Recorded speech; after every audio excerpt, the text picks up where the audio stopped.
Get your free copy of the complete tutorial at www.teachucomp.com/free. When you initially open a PDF portfolio after creating it, you are viewing it in the Layout view by default. You can select View, Portfolio, Details from the menu bar to view the portfolio in the Details view. This view displays the portfolio files in a table at the top of the view by default. The table shows columns of portfolio file information. The files appear as rows in the table. The default columns in this view from left to right are name, description, modified, size, order, and relationship. A small icon for each file also appears at the far left side of this view. To change the sort order of the portfolio files, you can click the column headings in the table. The column by which you are currently sorting the files shows a small black upward or downward pointing arrow.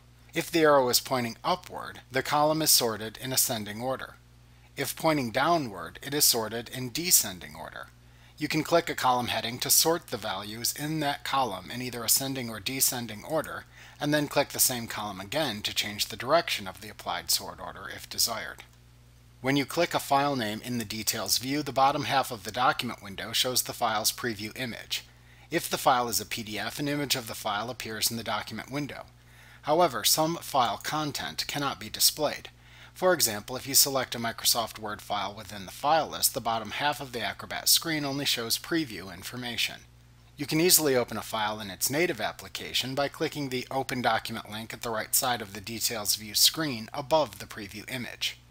To perform most other actions in this view, like adding content to the portfolio or extracting a file to save a copy, you can use the toolbar found just above the list of files.